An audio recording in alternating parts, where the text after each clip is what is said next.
Selamat siang. Izin saya Arinda Gongkat Tritama. Hari ini akan membawakan bacaan pediatri tentang aspek pemudahan pada hipertensi pulmonal. Jadi pertama kita bahas dulu tentang definisi dari hipertensi pulmonal. Ini SC 2022. Di mana keadaan benar tekanan rata arteri pulmonal atau di saat istirahat. Jadi di sini ada perbedaan dari guideline sebelumnya yang sebelumnya menyebutkan lebih dari 20 menit. Jadi saat ini di juga untuk DPR. Kalau sebelumnya dinyatakan lebih dari 3 Wuchung, di 2020 dinyatakan lebih dari 2 Wuchung. Dan untuk pulmonary hypertension itu sendiri ada berapa tipe. Jadi ada yang prekapiler, ada yang isolated, ada yang combine, dan ada yang exercise PH, di mana semuanya itu definisinya sama, yaitu MPAP lebih dari 20. Tapi untuk perbedaannya itu ada di PAWP dan PVR. Jadi kalau prekapiler itu arterial wedge pressure-nya itu karena itu prekapiler lebih dari 15, tapi PVR-nya lebih dari 2. Tapi kalau dia isolated pulmonary hypertension itu dia PAWP 15, PVR lebih kurang. Tapi kalau combine atau mix itu dua-duanya lebih, jadi PAWP lebih dari 15 dan PVR-nya lebih dari 2. Kemudian untuk secara klasifikasi klinisnya itu sendiri, eh, itu ada klasifikasinya. Yang pertama adalah PAH yang idiopatik, dan yang kedua PH yang dikarenakan left heart disease, yang ketiga PH karena lung disease, kemudian ada yang karena pulmonary artery obstruction itu sendiri, dan ada yang multifaktorial.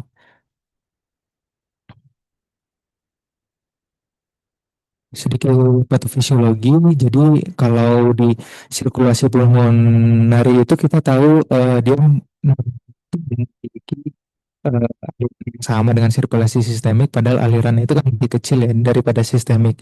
Hal itu bisa terjadi karena mekanisme konstriksi dan vasodilatasi dari pulmonary arteri atau sirkulasi pulmoner. Nah, sebenarnya sirkulasi pulmoner itu proses konstriksi dan dilatasinya itu dari zat-zat berikut. Jadi ada beberapa siklus yang mengatur, yaitu ada prostacyclin, ada NO, dan ada endothelin. Jadi kita tahu Kak, nitric oxide itu kan fungsinya untuk vasodilatasi. Jadi kerjanya itu dia untuk mengaktifkan CGMP. CGMP ini zat aktif yang menyebabkan vasodilatasi. Tapi di paru-paru itu juga ada zat namanya PDE5 yang mengubah CGMP jadi GMP. Itu menyebabkan efek vasodilatasi hilang. Maka dari itu klinisnya sendiri salah satu obat-obatan PDE5 ini cegah berubah CGMP jadi GMP ini. Jadi tetap vasodilatasi. Seperti itu.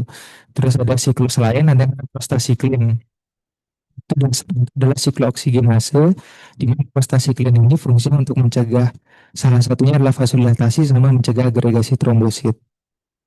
Terus ada indikator, kalau yang siklus sebelumnya itu memicu vasodilatasi, kalau yang endotelin ini akan memicu vasokonstriksi. Nah, tiga siklus ini bermain peran dalam vasokonstriksi dan dilatasi dari sirkulasi pulmoner. Jadi dasarnya kalau nanti ada gangguan pasti berkaitan sama ketiga siklus ini. Sedikit fisiologi dari sirkulasi pulmoner itu, pressure itu adalah hasil dari flow dikali vascular resistant. Artinya adalah mereka satu sejalan gitu. Jadi kalau flow meningkat, pressure otomatis meningkat, dan resisten itu meningkat juga meningkatkan pressure. Jadi tidak ada yang balik gitu. Jadi maksudnya apa? Jadi ketika ada peningkatan aliran darah ke sirkulasi pulmoner, itu otomatis akan meningkatkan pressure di sirkulasi di sirkulasi pulmoner itu. Baik, sedikit penjelasan tentang triad hipertensi pulmoner. Bagaimana proses awalnya bisa terjadi sampai ke akhirnya yang irreversible atau tidak bisa kembali lagi. Jadi yang pertama, stroke risiko ada kalau di kita sendiri kan congenital heart disease ketika ada terjadi shunting dari mohon maaf, L to R menyebabkan flow ke sirkulasi pulmonal itu semakin banyak. Tapi sebenarnya tensi pulmonal itu tidak penyebabnya bukan hanya dari jantung itu saja, tapi ya bisa dari paru, bisa dari collagen vascular disease dan ada banyak hal. Intinya hal-hal yang menyebabkan peningkatan sirkulasi atau current resistensi itu semuanya bisa menyebabkan hipertensi pulmonal. Sama satu lagi yang dicurigai itu adalah adanya gen abnormal MPR2 yang mengganggu aktivitas tiga siklus yang dijelaskan sebelumnya. Jadi ketika sudah punya faktor resiko seperti itu, maka bisa menyebabkan terjadi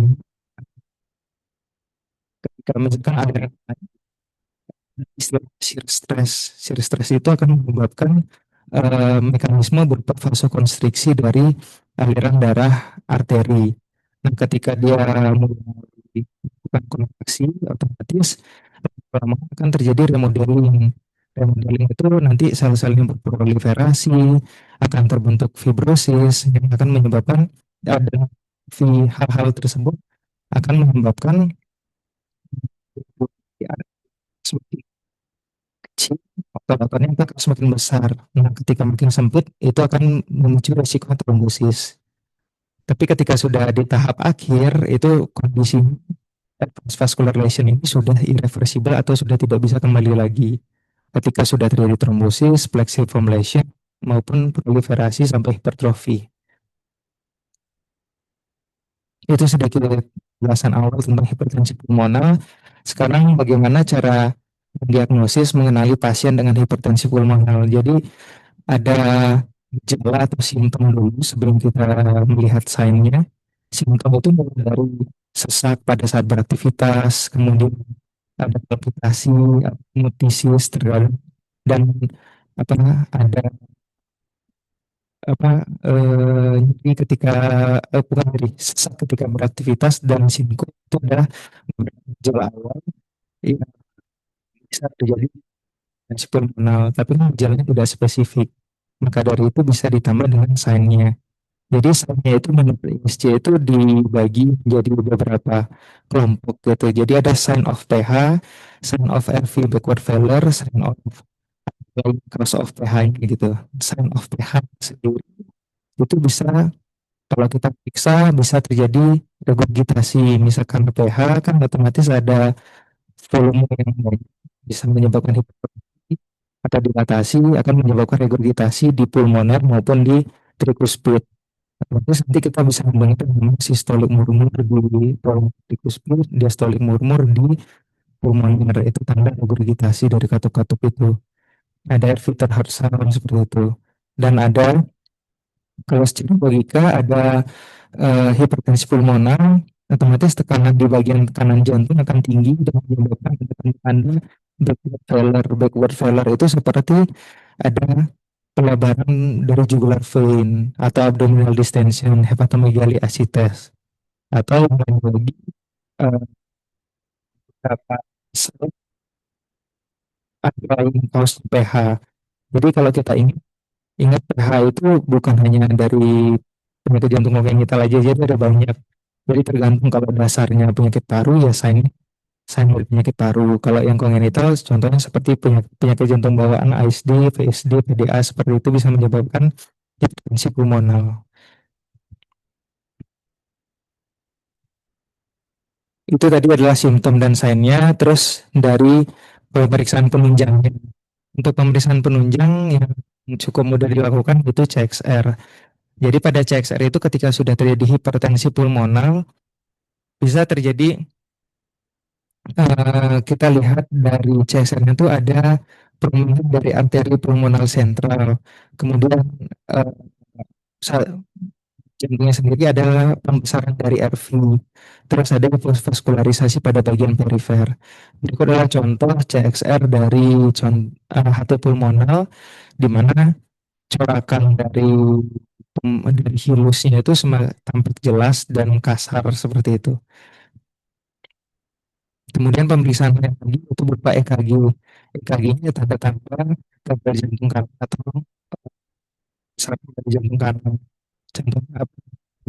axis deviation ketika red axis deviation atau enlargement ada pertemuan nya di V1 itu lebih dari satu atau RV string ditandai dengan T inversi. Kemudian modalitas lain invasif yaitu dengan melihat ekokardiografi. Sedikit membahas tentang ekokardiografi untuk spesifik ke pH itu sendiri, kita bisa melihat tricuspid regurgitation velocity-nya. Cut off itu adalah 2,8 ketika dia kita harus melihat apa ada tanda-tanda eko khas gitu, khas pH. Ketika misalkan dia angka khas pH itu, itu sudah masuk dalam uh,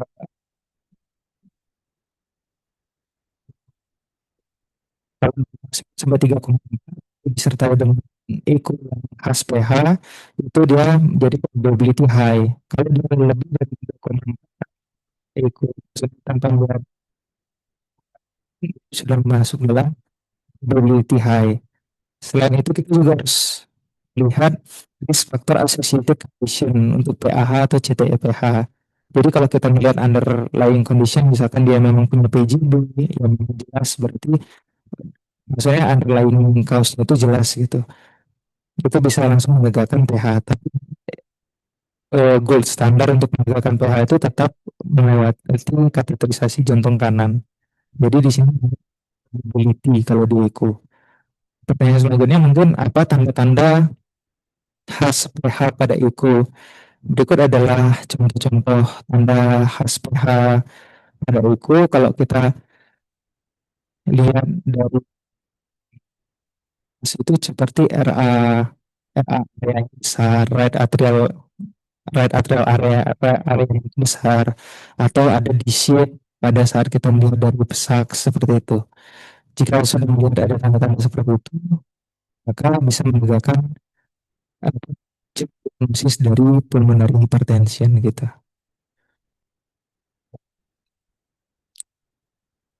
Kemudian untuk menegakkan diagnosis yang gold standar yaitu dengan menggunakan kateterisasi jantung kanan. Nah, apa saja sih yang dinilai pada kateterisasi jantung kanan? Ya pastinya tekanan arteri dari pulmonalis, baik sistolik, diastolik maupun min, saturasi oksigennya, cardiac output dan indeks, QP per QS-nya, PVR tetap hari dan tekanan pada ruang jantung.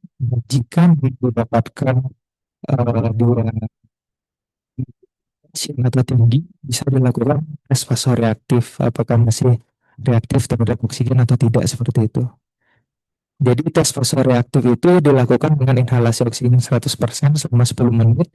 Jika misalkan respon itu ditambah dengan 10 ml Hg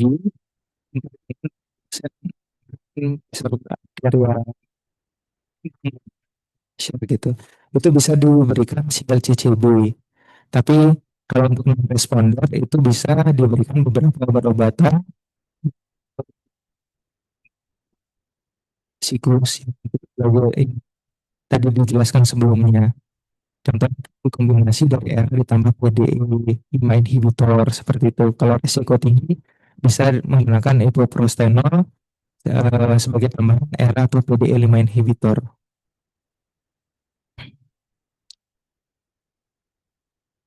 Sedikit implikasi klinis pada kasus kita itu contohnya pada pH itu adalah Eisenmenger atau nanti pH krisis yang akan saya jelaskan setelah ini.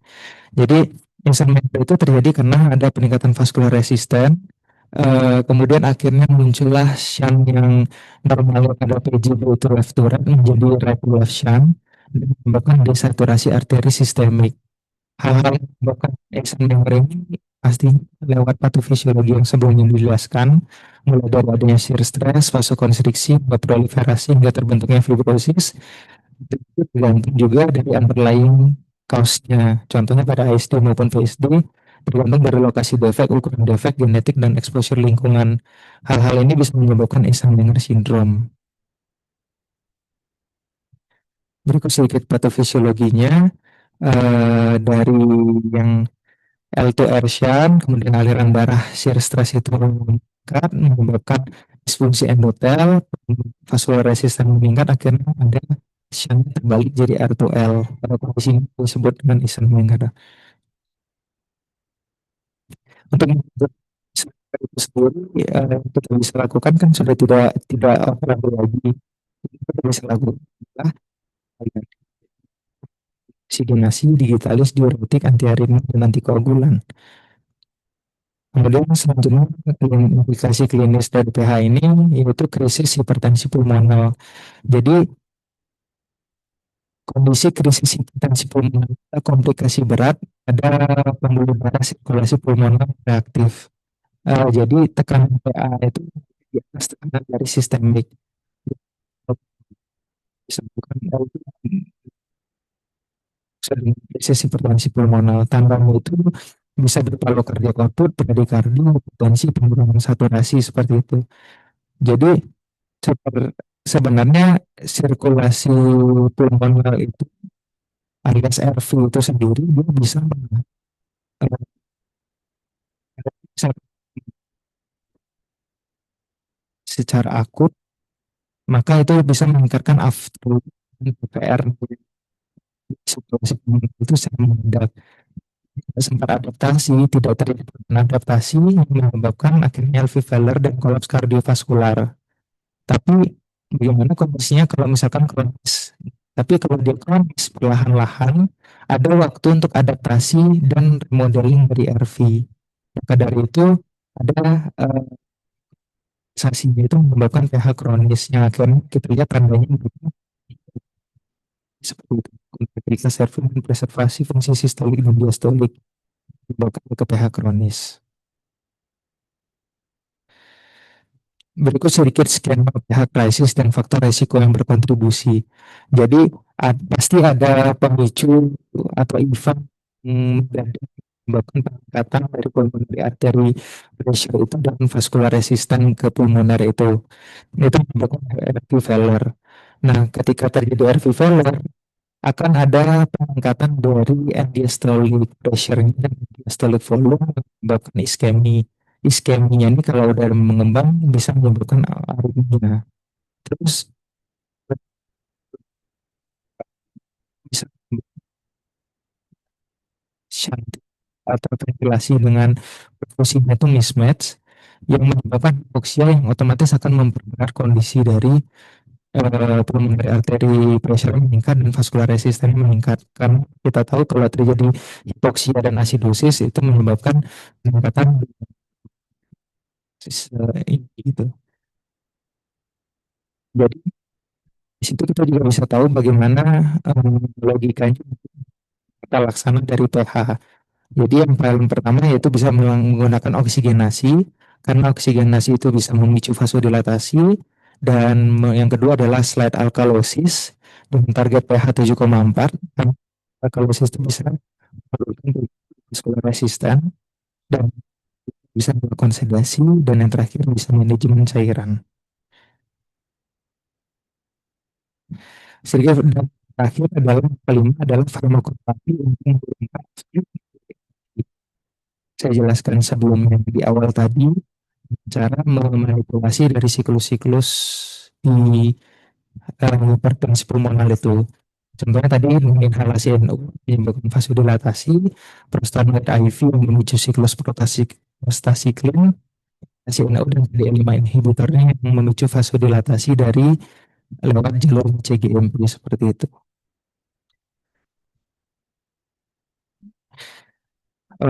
Sekian dokter, mungkin ada tambahan atau pertanyaan